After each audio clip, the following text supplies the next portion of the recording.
তো লিংকটো মই এতিয়া ছাৰক ইমেইল কৰি দিওঁ। অ'কে, লাইভ একদম live.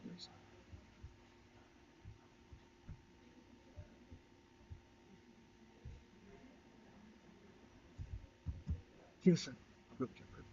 Namaskar again.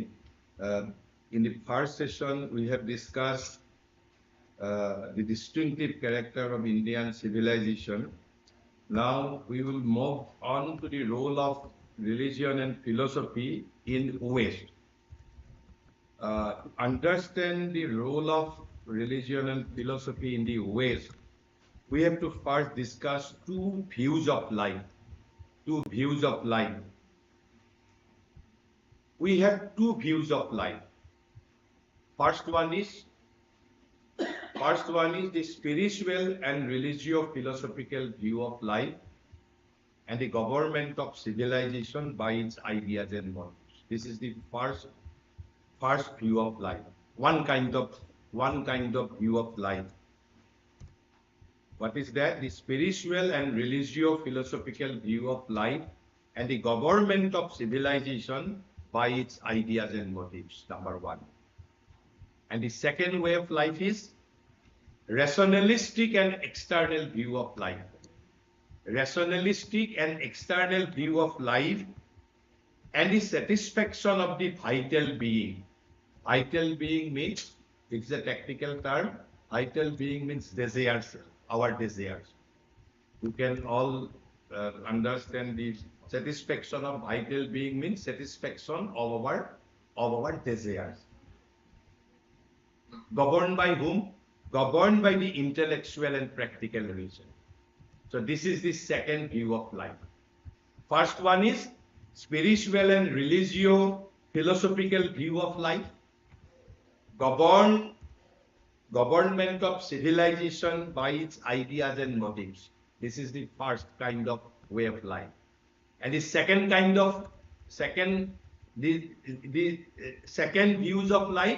view of life, rationalistic and external view of life, and the satisfaction of our desires. To be governed by whom? To be governed by intellectual and practical reason. So this is the second view of life. Now the question, Maharishi says, the typical Occidental mind, Occidental mind means Western mind, which prolongs still the mentality of the 18th and 19th centuries, has been almost entirely fashioned by the second view. What his writing has been almost entirely fashioned. Who? The average typical Occidental mind has been almost entirely fashioned by the second view of life. And what is the second view? Rationalistic and external view of life and the satisfaction of vital being, that is to say, satisfaction of desires by intellectual and practical reason. So practical reason and intellectuality are the means. And what is the object of that second view of life? It is the rationalistic and external view of life and the satisfaction of desires. This is the goal. And what are the means? Intellectuality and practical reason. And according to Maharishi, you can accept it, you can throw it in. Maharishi Sorobindo says, typical Occidental mind. Occidental mind means Western mind. Has been entirely, almost fashioned by the second view of life. Almost entirely.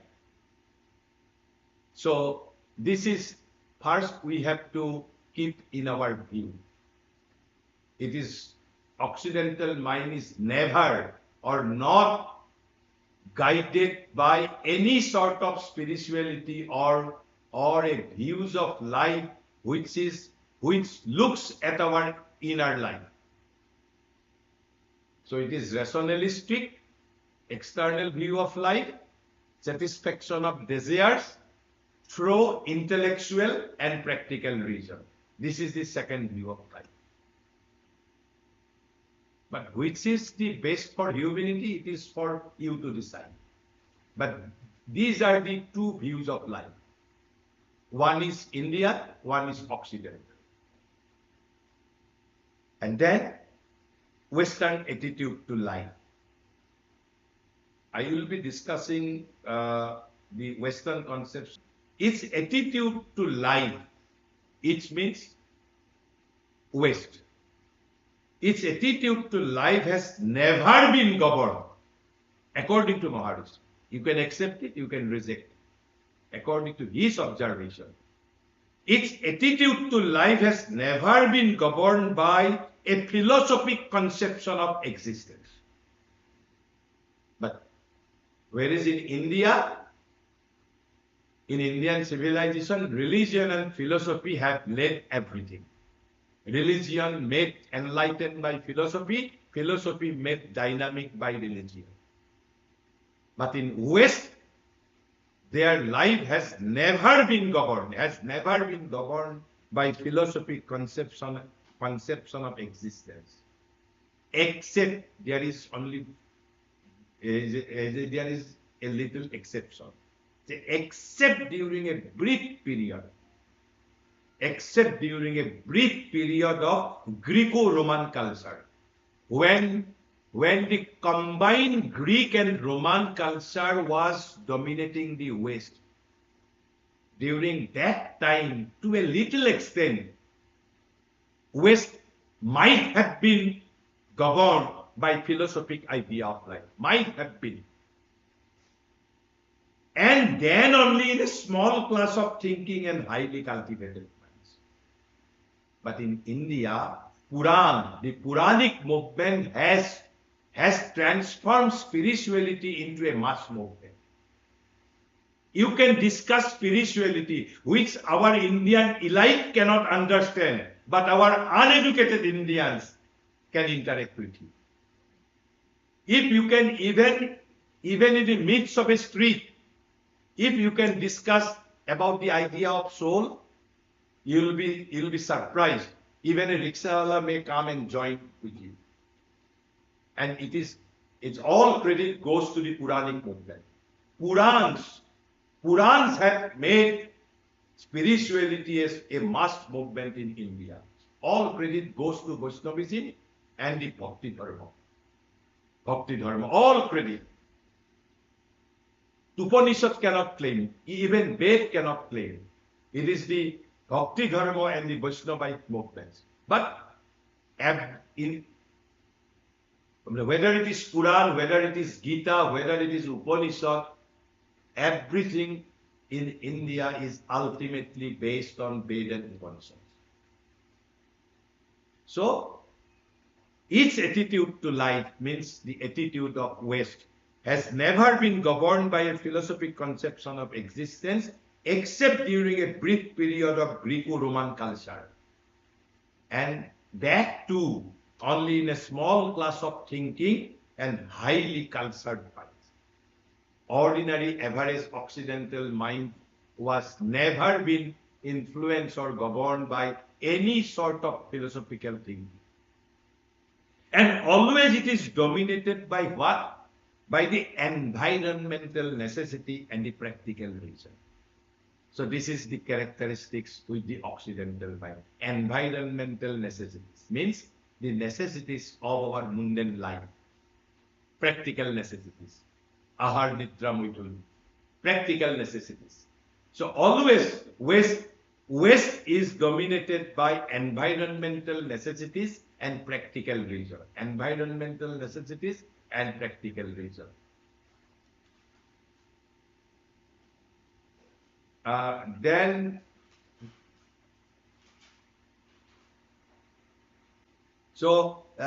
It has left behind it too. It too means the ages. Which ages? In which spiritual and religious conception which invaded it from the East.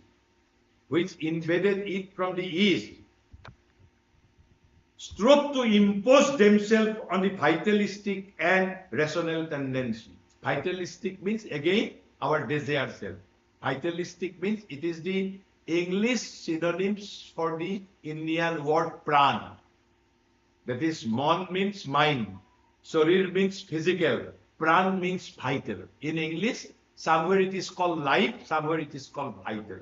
But Maharishi has used the word vital for the Indian synonyms prana, prana, vital six, pranamaya kosha, vital six, vital, V-I-T-A-L, vital.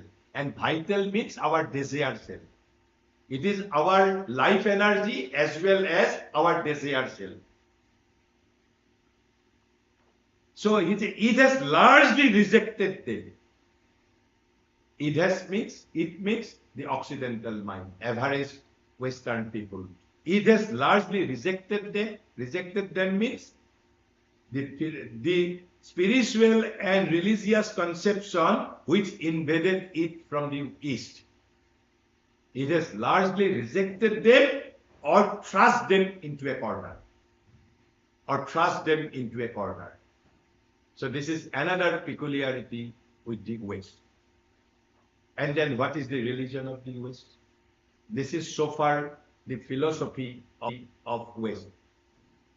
But there are lots to be spoken of. But this is the fundamental thing of Occident, fundamental attitude of Occidental mind towards philosophy. And what about your attitude to religion?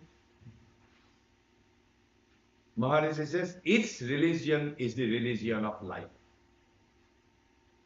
Its religion is the religion of life. What type of life?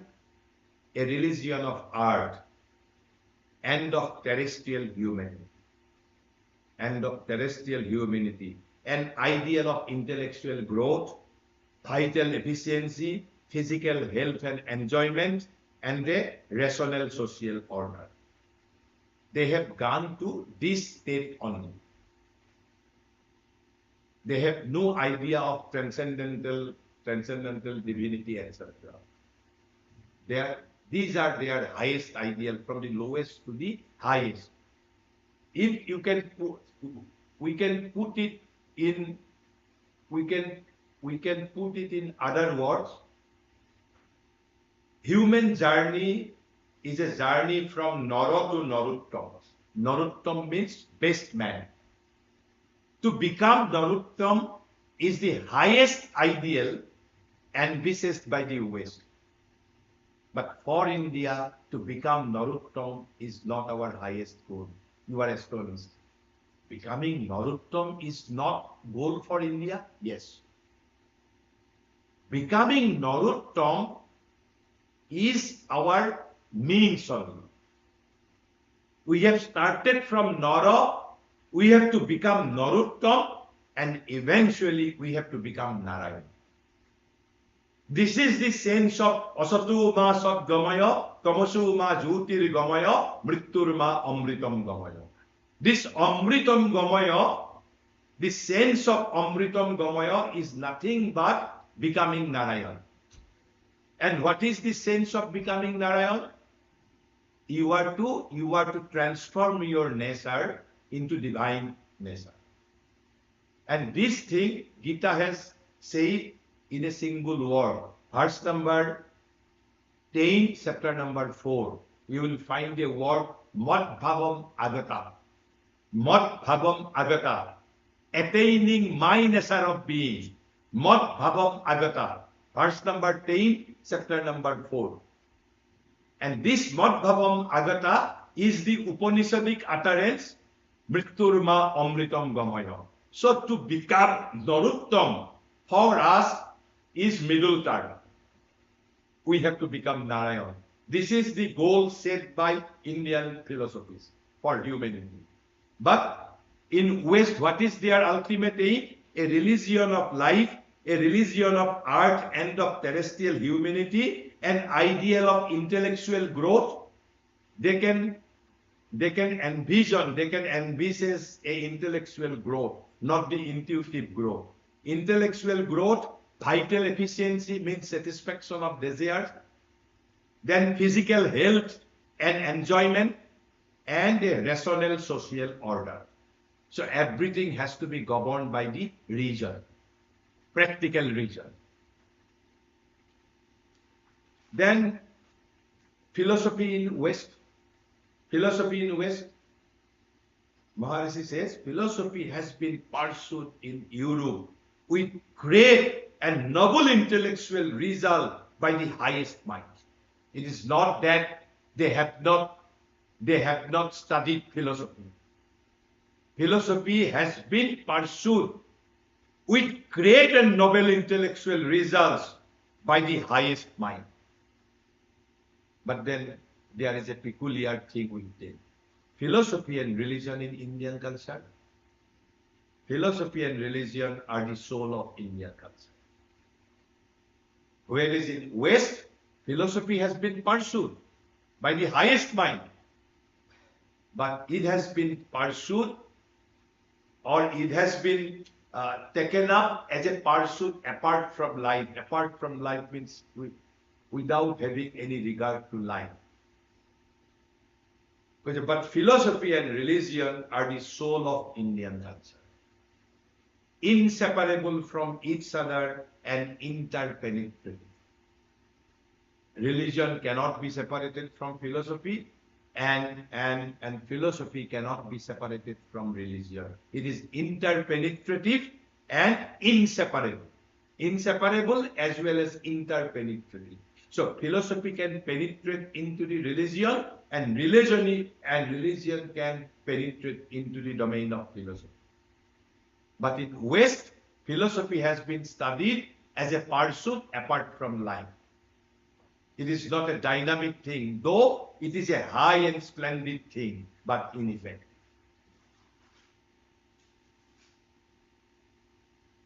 But there is another difference with the philosophical creations of India with that of West. And what is that difference? The philosophical creations of India differ in this respect from the birth of the metaphysical thinking of Europe. What is that difference? What is that difference? That even when they most adopt the intellectual form and method, in India also, philosophy is nothing but intellectual expression. But here Maharishi says, even when they most adopt the intellectual form and method, yet their real substance is not intellectual. So in Indian philosophy, though it is intellectual expression, but the real substance is not intellectual. But then what is the real substance? But is rather the result of a subtle and a very profound intelligence.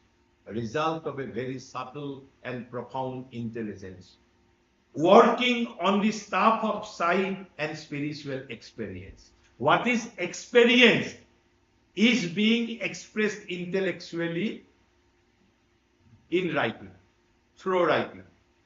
So real stuff is not intellectuality. Real stuff is not intellectuality. It is the result. And what type of result? Result of subtle and very profound intelligence working on the staff of sight and spiritual experience. Sight means what you have seen. What you have seen. And that is why in Indian philosophy is called darshana. You have to darshana. Our rishis had seen all those things. So it is the result of subtle and very profound intelligence working on the staff of sight and spiritual experience.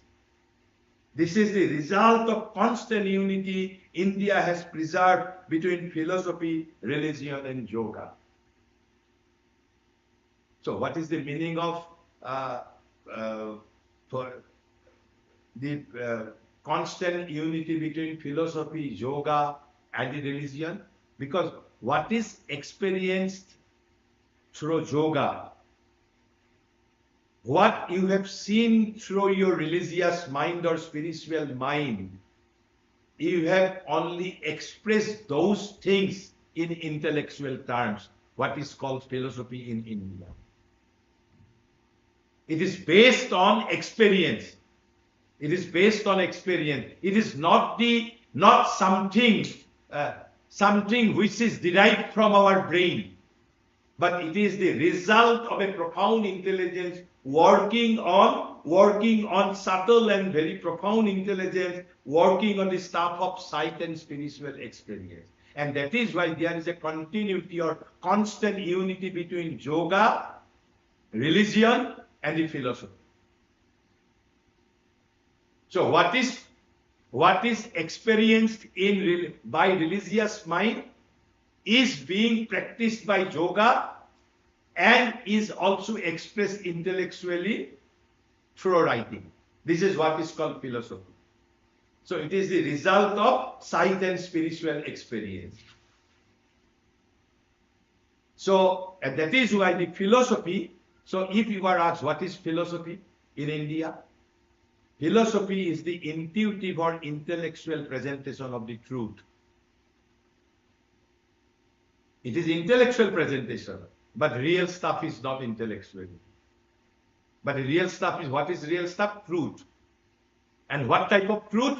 Because philosophy is the intuitive or intellectual presentation of the truth that was sought for first through the religious mind and its experiences.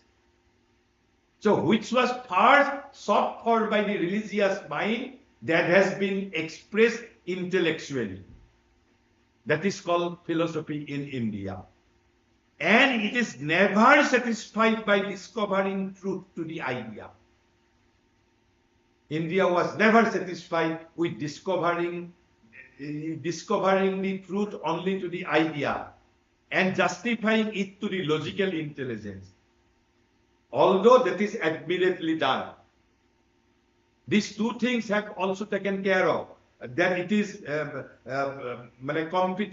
compatibility with the logical intelligence as well as discovering truth to the idea. These two things are always admirably done, but has its eye always to what? But has its eye always turned to realization in soul's life. So what is the main thing? Realization. As I was discussing, that there are three processes of Indian pedagogy. First one is understanding. So understanding is intellectual. Then you have to realize this. Even understanding and realization are not sufficient. You have to experience it. Now, if I am asked, what is the concept of nirvana? Because I have not achieved nirvana, then how can I say? I can only discuss intellectual expression of nirvana, which have been realized by somebody, which has been experienced by somebody. So now Maharishi, when he realized nirvana, he has described his experience in intellectual terms. I can believe those intellectual expressions, I may not believe also. But if you ask me what is nirvana, I cannot say, because I personally have not achieved nirvana. So how can I express my share with you? Because what I have not experienced, how can I share with you? But whole Indian philosophy are result of subtle and spiritual experience. So now you can understand about, now you can write what is called nirvana. But according to different shares, you will have different meanings. Because it is nothing but the intellectual expression of their own experience. So this is what is called philosophy in India. It is not ideative. It is not intellectually. Though it is expressed intellectuality, real stuff is not intellectuality. Real stuff is truth. And what type of truth? Which was sought for first through the religious mind and its experience. But has its eye always turned to realization in soul's life, and which is called the object of yoga. object of yoga. When you will realize something in your soul life, then only it will be called you are achieving the object of yoga. And that is why it is called, in India, there is a constant unity between three things: philosophy, religion, or the spirituality, or the yoga. Yoga means yogic consciousness, yogic experiences. If there is no experiences, there would not have been any philosophy. Because it is not, the factory is not our brain.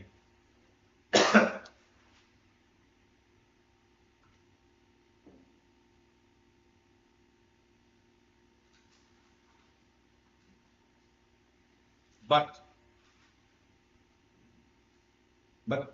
then says, uh, and this rhythm of exchange between the spirit and the intelligence. So in India, this constant unity between philosophy, religion, and yoga, what does it ultimately mean? It is a commerce between two things. It is a transaction between two things. It is an interrelationship between two things. What are those two things? Spirit and the intelligence. What spirit does and what intelligence does. He puts here beautifully, the spirit illumines. Spirit illumines. The intelligence searching and arriving and helping the lower life. Intelligence helping the lower life to absorb the intuition of the spirit. Through intellectuality, through intelligence, we are actually trying to illumine the lower life, to absorb the intuition of the spirit. So this is the purpose of philosophy. When I go through a philosophy, it is not my own experience. It is the intelligence which I am trying, why I am resorting to, I am trying to illumine my lower life with the intuition of spirit. Because I have believed in those experiences of those individuals. So, to absorb the intuition of spirit did its part in giving in spirituality wonderful intensity, security, and persistence, not exampled in any other people. It is indeed largely the work of these philosophers who were at the same time yogis. So, whole Indian philosophy largely are the creations not of any thinkers, but of the yogis. All our philosophers were at the same time yogin also. That is another peculiarity. Who were at the same time yogins that saved the soul of India alive through the gathering night of her decadence. Because it was not the production of intellectual thinkers. Largely, almost 99% of India's philosophies were the intellectual expression of some yogins. They were yogins.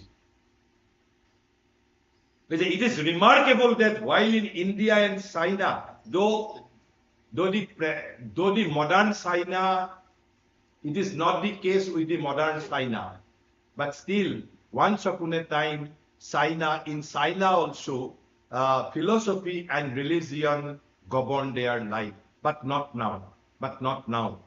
So it is remarkable that while in India and China, philosophy has seized hold on life, has had an enormous practical effect on the civilization and got into the very bones of current thought and action. It has never at all succeeded in achieving this importance in purity. Though they have pursued philosophy, in West also philosophy has been pursued by the great minds with great result. But apart from life. But there are few exceptions. As I have already said, that once upon a time, West also governed by the Greek and Roman philosophies, or Greek as a Greco-Roman philosophies have dominated to a little extent. Likewise, Maharishi says, in the days of the Stoic and Epicureans, they are a class of philosophers, Stoic. And Stoic philosophy is largely based on our Gita. They are not one philosopher. They are a class of philosophers, Stoics and Epicureans. So in the days of Stoics and Epicureans, it got a grip. So Stoic philosophy and the philosophy of Epicureans dominated Western life to an extent, but only among the highly cultured. General mass people was never touched. At the present day too, present day means when Maharishi wrote this thing, he wrote this thing 100 years ago. So at the present time too, we have some renewed tendency of the kind. And what was the renewed tendency? He has mentioned the name of the great philosopher Nietzsche. Because Nietzsche has had his influence.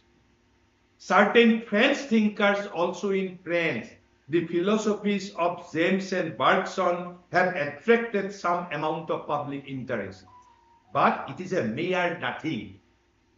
Though they have done their part, but it is mere nothing compared with the effective power of Asiatic philosophy. So these are few exceptions. So then, what is the attitude of average Europeans' attitude towards philosophy? Maharishi writes, the average European draws his guiding views not from the philosophy. Then from what? But from the positive and practical reason. What is the meaning of the word positive here?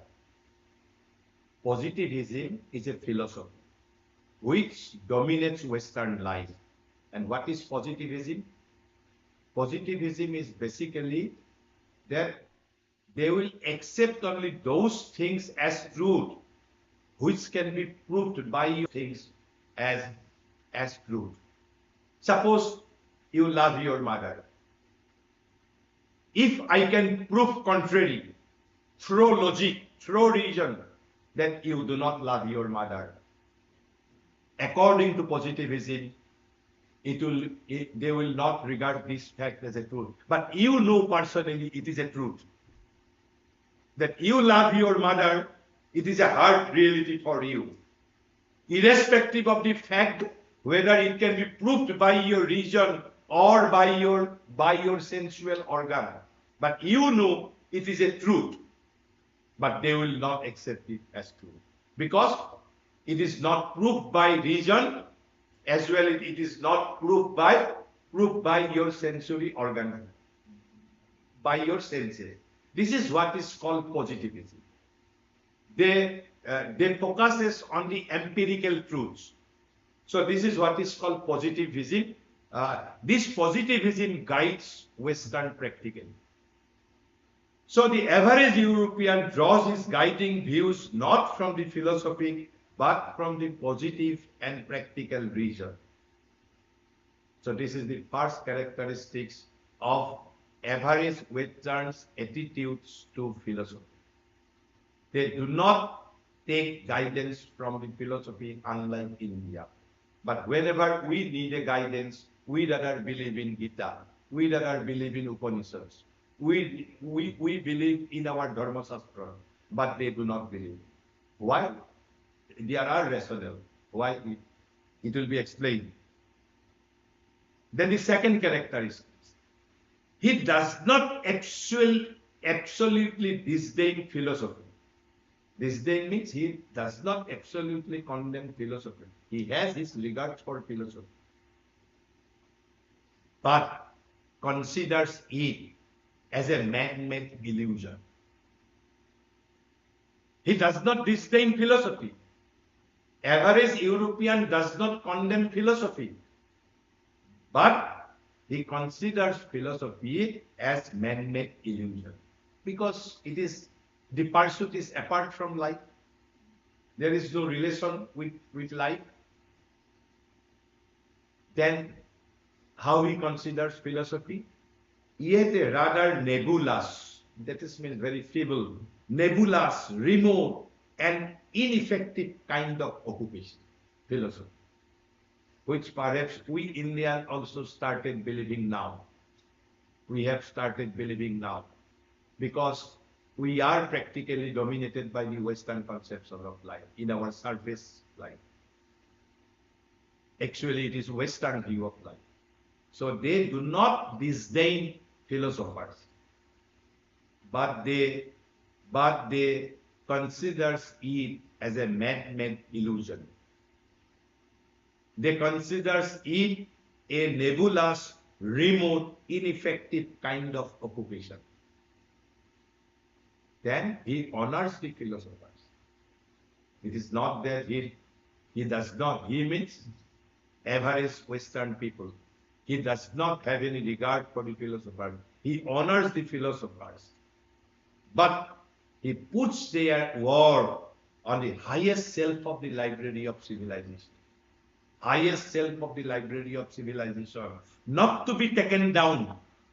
Not to be taken down or consulted except by a few minds of exceptional type. But here we always, those who are interested, we frequently resort to our scripture. We frequently grow through our scripture. But it is not the case with West. So, but he puts their works on the highest shelf of the library of civilization in a very clean position. But they are, but not to be taken down or consulted, except by a few minds of an exceptional turn. Then Maharishi uses very characteristic statement. He says he admires, but he distrusted. Average Occidental people does not believe philosophers. So these are the Western people's average belief or average attitude towards philosophy and philosophers. And the rest part will be taken care of in the next session, because why they have this peculiar attitude to the philosophy and philosophers. Because Plato's idea of philosophers as the right rulers and best directors of society, Plato envisages. The philosophers should have been the governors of the society. Seems to him means the average Occidental mind, the most fantastic and unpractical of notions. It is fantastic, but unpractical of notions. The philosophers, precisely because he moves among ideas. But here in India, philosophy is not satisfied with discovering truth to the idea. It is the result of subtle and profound intelligence working on the spiritual experience. So in India, there is a constant unity between philosophy, yoga, and religion. But in West, philosophy is largely ideative. And that is why average people does not believe in philosophers. Though they honor them, respects them, they do not disdain philosophers, but they do not believe in them. With this note, let me allow this session. Thank you.